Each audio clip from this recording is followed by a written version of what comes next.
Hello everyone, my name is Rochelle Innocent and I'm the founder and CEO of Project Purpose. Welcome to our channel.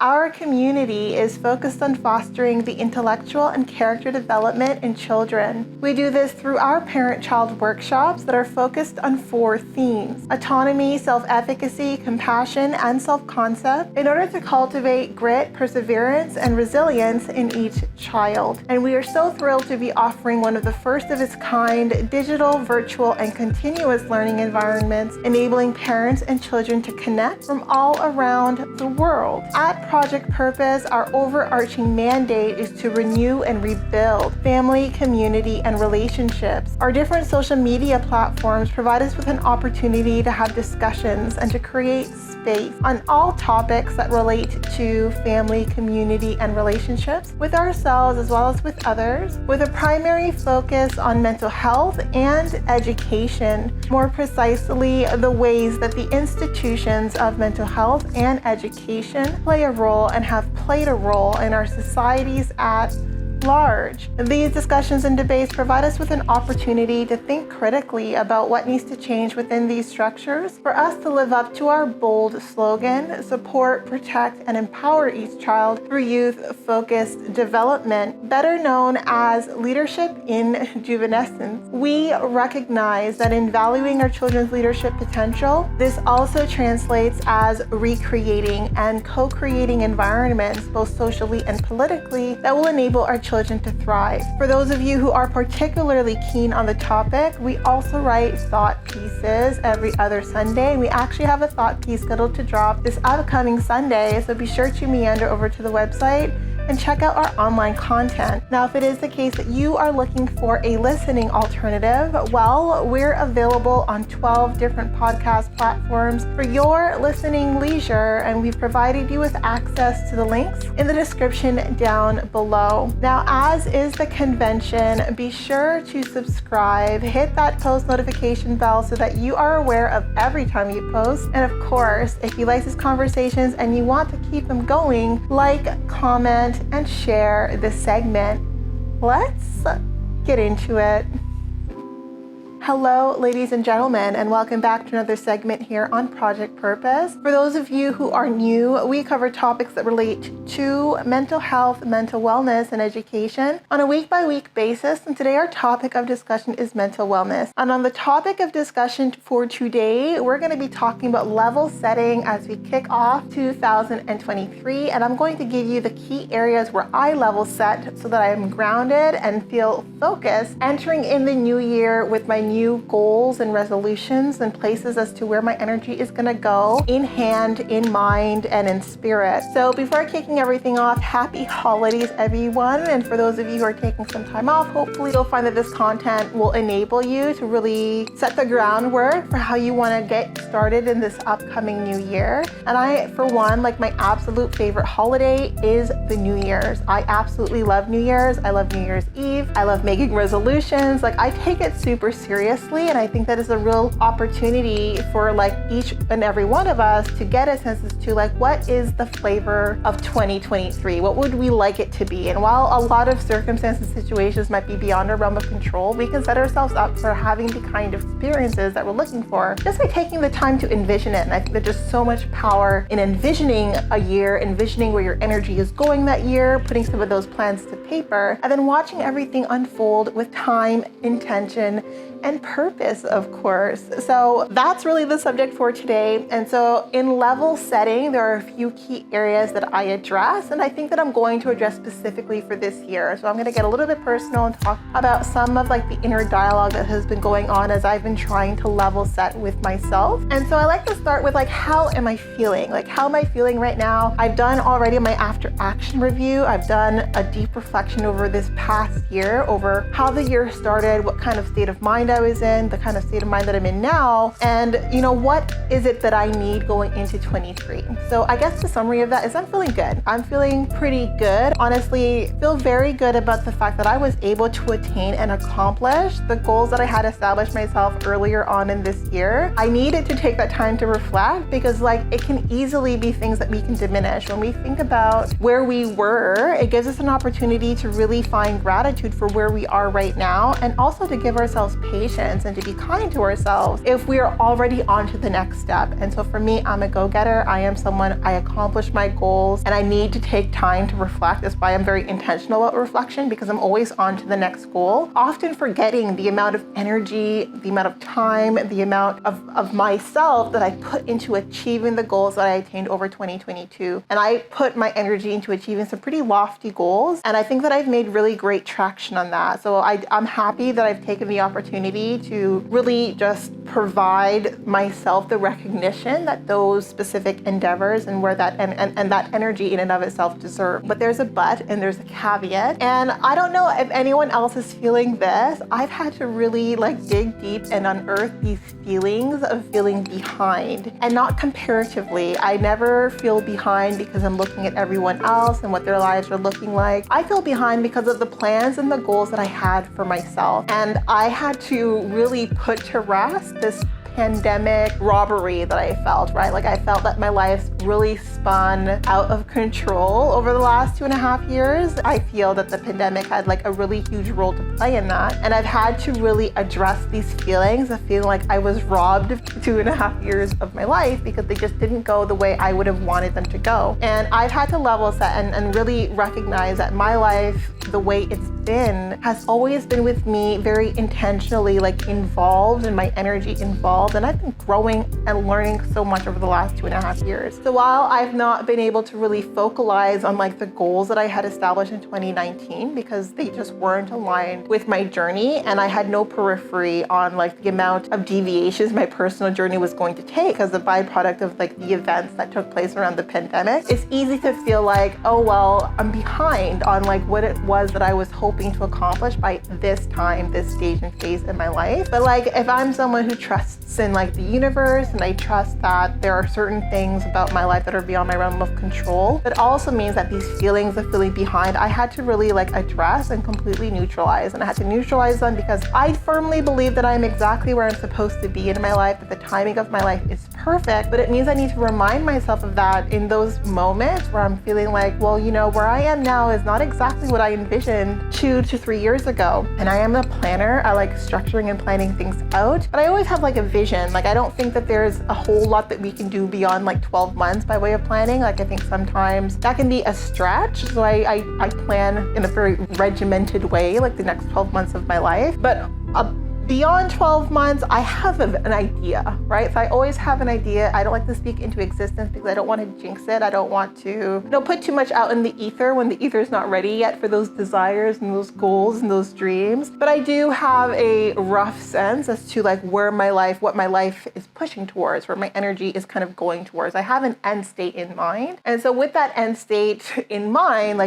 I have felt that I needed to really unearth and really just address and resolve these feelings of feeling behind, because you cannot be behind in your own life, not comparatively or not even with what you thought your life should or would look like. And I think that you also need to, as you address those feelings of feeling behind, just take accountability of the active decisions that you made that brought you to this point. And when I thought about, the inventory of active choices that I had made that brought me to now, I am so proud of every single one of those choices. Some of those choices were really, really hard choices to make. They were deeply sacrificial choices, but kept me in alignment, and I cannot have any regret or remorse for those choices. So I just need to focus now on 2023, and I'm pushing forward knowing that I left nothing behind. Everything that I have done has been in alignment with my highest self, with the person that I've become, that I am right now, and that I'm the person that I foresee myself continuously evolving into. So that was an important sort of, frame of reference that really built into my level setting, me grounding myself, being frank and direct with myself as I thought about the way that I was going to build out my structure and my planning for this upcoming year. 2 of the commitments that I've promised to remind myself of in this upcoming year, should those feelings of feeling behind come up, is one, the timing of my life is perfect. There is nothing wrong with the timing of my life, and I am not going to rush myself into events or life events that I'm not ready for, because I want things a certain way, right? And I think that when we envision like this life, we envision it a certain way, and that just means that like there's certain things that you don't want to play into that would potentially compromise that end state, right? The second one is progress isn't always self-defined. And because I take so much time and effort to define my progress, I can very quickly diminish and devalue progress that I have made that really was not of my own volition, but I have taken the time to really recognize the progress and the leaps and strides that I have made with just the things that were put in front of me and the ways that I addressed it, and put equal value on that progress, even if it wasn't self-defined progress. So that I think was important. And so another area that I focus on when it comes to level setting is qualifying life events with care. And I think that all of us need to do this, because a lot of us make these like very broad statements of what it is that we want in our life. Like, you know, like in life, like you want a family and children. But like, I think that you want to qualify that a little bit, because you want a healthy family with children who are happy and in a stable environment. And like, if you don't qualify things a certain way, you can set yourself up to have like the family, but then it could be filled with discord and lots of disagreement, and you really didn't pick the right partner for that family. So I think when you think about the life events that you would like to partake in, just qualify it with care. Like, be very detailed in how that vision looks, so that you're not setting yourself up to be miserable because you didn't take the time to really define what version of that milestone works for you and what version of that milestone doesn't. And I don't think people do this enough. And for me, like, there are certain milestones that I want, but like a specific version of it, or I'm fine without it. And I think that it's so important that we qualify the life events that we want with care, so we don't set ourselves up with being miserable for an extended period of time because we just didn't frame the vision carefully. So I think that that's very important. So one of the areas where that I think translates for me and translates for a lot of us is when we think about like singleness or being single. So a lot of people would define me as single. I would define myself as being in a relationship with myself, and like a healthy, happy relationship with myself. And I think I did a mindset shift a few years ago when I came out of my last relationship, and I was like, you know, something needs to change in the way that I'm dating and my pattern of dating. And I think that the only way that I would know specifically how to like pinpoint and make a shift is to just start dating myself, start taking my time alone more seriously, and start valuing that time as quality time that I would spend putting energy into myself the way that I typically would a partner, and also the way that I would expect the partner to put energy into me, so that I can start to qualify, well, what kind of energy do I actually want to be open and receptive to? And so I think having that mindset shift, shifting from being single to dating myself, meant that I was actively responding to my emotional, mental, and spiritual needs over the last several years. And as a byproduct of that, like, I've been treating myself the way that I would want to be treated in a relationship, and it's actually brought the bar really high, because I now know how it feels like to have the things that I hope for in a relationship, because I've been satisfying those needs for myself. So how's it going? It's going really, really well. I think that a lot of the times between relationships, we stagnate, we kind of sit and we put our emotional, mental, physical needs, spiritual needs on pause, because we're waiting for someone else to feed that into us. And I think that that is not really the way to go. Like, I've done it that way, and I find the best way to spend your time sort of alone is to really spend that time with care, dating yourself, recognizing the kind of partner that you can be for yourself and thereby be for other people, and like just recognize the things that you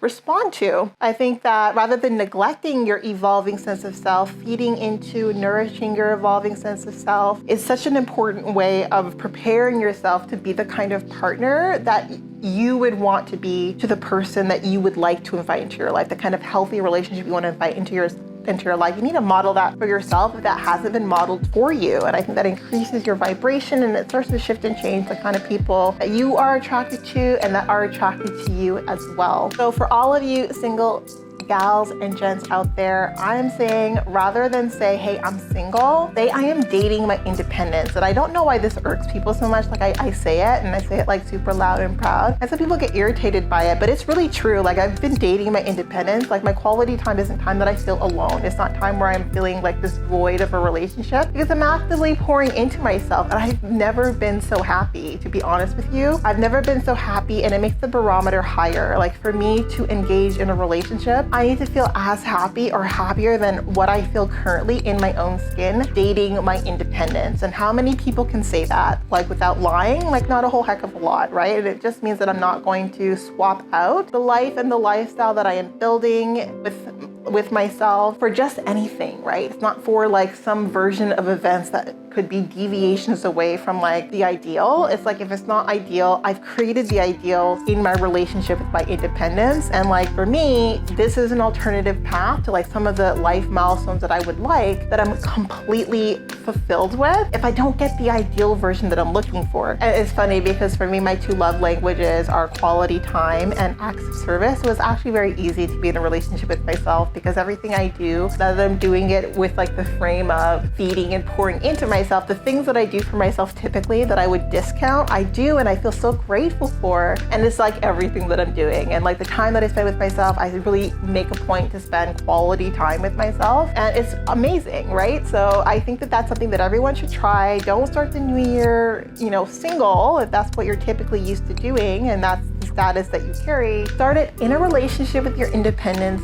You will thank me. And then habitually speaking. So my other point when it comes to level setting is thinking about the habit that I have curated over the past 12 months. And I can say personally, for me, some of the habits that I find that I'm still I have my eye on them, like they're habits that I know are more fear-based habits, just based on some of the things that I've experienced this year. And I don't care for them. Like these aren't habits that I think I'd like to stay. I like them to go. And I think that it's important that we take an inventory of the habits that we have formed, but the reasons why they're there. So some of the experiences that may have created like wounds or may have created different trauma that have translated in different behaviors that aren't necessarily harmful, but aren't necessarily healthy either. And so when I level set, like as I start to really put pen to paper on the goals that I want to establish, I want to keep all of this in mind, right? So for me, for 2023, my year of recovery and of healing, I want to first make sure that I have a very clear idea of time and the value that time has to me.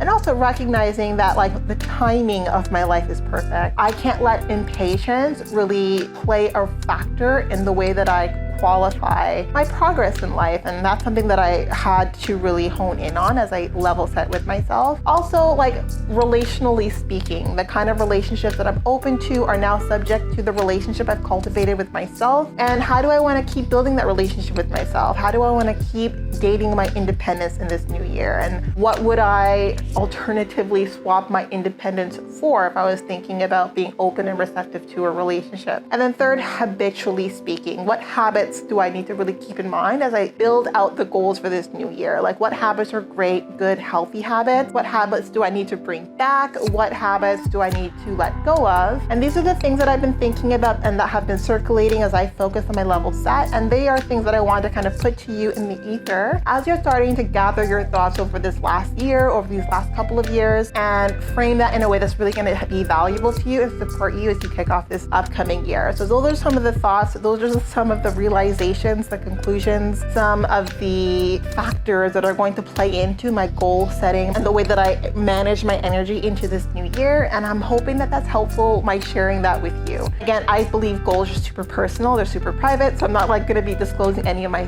personal goals, but I thought that I would like share on the reflection, because I think all of us are doing some form of level setting, whether we take it super seriously, we're like really taking time to reflect on, well, what things do I need to just kind of set the tone with as I kick off this new year? Like what ways of thinking are really not helping me? Like what are some of the anxieties that I need to kind of resolve and that I need to deal with so that they're not influencing the way that I kick off this new year, so I can kick off this new year really feeling great about the year ahead. So hopefully that was helpful to you. And that was essentially this segment, but definitely not all. There will be more, I'm sure. Now, before letting you go, I would be remiss if I didn't let you know that we will be going live at least twice a month, every month for the foreseeable future. feature on our Facebook page, so definitely be sure to join in. Now, these events are paid events, so if you do see yourself participating in our community on an ongoing basis, then I do suggest that you take a look at one of our package plans. Yes, so we do offer package plans over and above our live events, as well as access to webinars and workshops, largely focused on self-mastery over and above these live events. So we invite you to join in. We're so excited at the growth and evolution of our game changer community, and be the hashtag game changer that you would like to see in this world, giving us an opportunity to play a small role in your journey. So we are on the road to 1K. So if you're still here, definitely be sure to follow, and we look forward to chatting with all of you very soon. We'll talk to you later.